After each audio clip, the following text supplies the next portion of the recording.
बॉलीवुड में एक बाहरी व्यक्ति होकर स्टार बनना कितना मुश्किल होता है ना।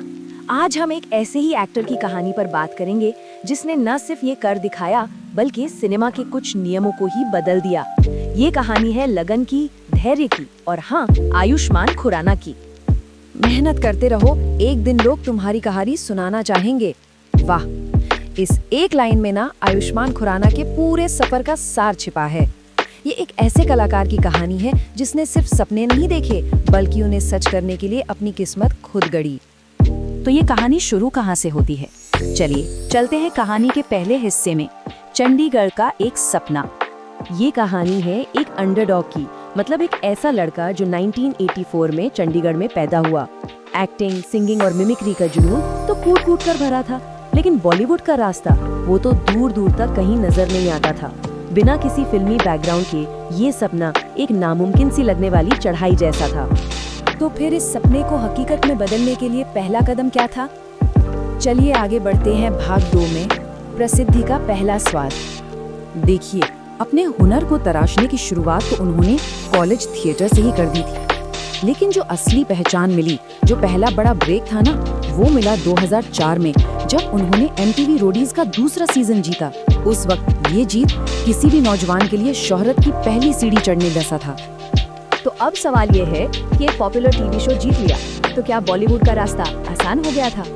असल में कहानी में असली ट्विस्ट तो अब आना बाकी था। और यहीं से शुरू होता है सफर का सबसे मुश्किल दौर, भाग 3, अभिनय के लिए लंबा इंतजार। क्योंकि टीवी पर जो फेम मिला था ना, वो फिल्मों के दरवाजे नहीं खोल पाया। जरा इस टाइमलाइन को देखिए, ये उनकी लगन की पूरी कहानी बताती है। 2004 में रोडीज जीता और पहली फिल्म मिली 2012 में, मतलब पूरे 8 साल का फासला। इन 8 सालों में वो रुके नहीं।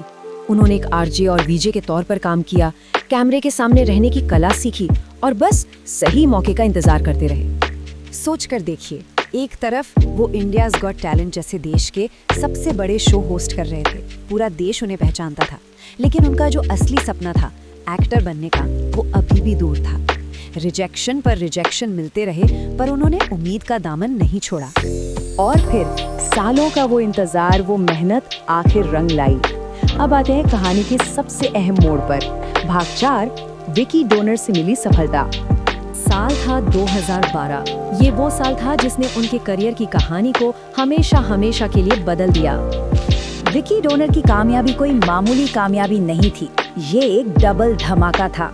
एक तरफ अपनी शानदार एक्टिंग के लिए उन्हें मिला बेस्ट मेल डेब्यू का फिल्म फेयर अवार्ड, और दूसरी तरफ उसी फिल्म का सुपरहिट गाना पानीदार रंग, जो उन्होंने खुद लिखा और गाया था। मतलब उन्होंने आते ही बता दिया कि वो एक कंप्लीट आर्टिस्ट है। अब एक हिट डेब्यू के बाद कोई भी एक्टर सेफ गेम खेलना चाहेगा, है ना? पर इन्होंने एक बिल्कुल अलग रास्ता चुना। चलिए देखते हैं भाग 5, एक नई विरासत का निर्माण। उन्होंने एक ऐसा रास्ता चुना जो बिल्कुल अलग था।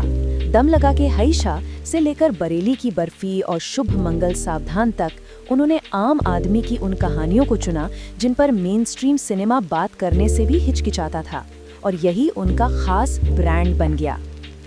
और ये सिलसिला रुका नहीं, बल्कि और बड़ा होता गया। 2018 में अंधाधुन के लिए नेशनल अवार्ड। इसने साबित कर दिया कि वो सिर्फ एक स्टार नहीं बल्कि एक बेहतरीन एक्टर भी हैं। फिर आर्टिकल 15 और बाला जैसी फिल्मों ने उन्हें इंडस्ट्री के सबसे भरोसेमंद नामों में से एक बना दिया। तो उनकी फिल्मों की खासियत क्या थी?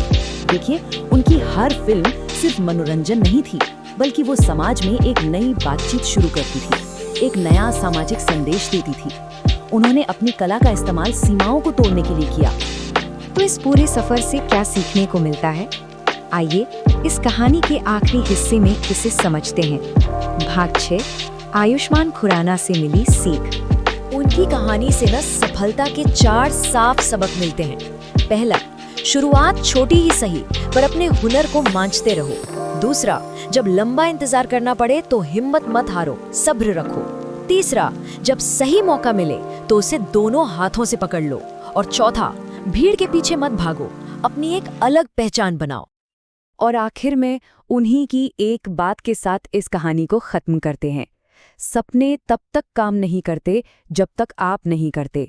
ये लाइन सिर्फ उनके सफ़र का सच नहीं है, बल्कि हर उस इंसान के लिए एक प्रेरणा है जो अपने सपनों को हकीकत में बदलना चाहता है।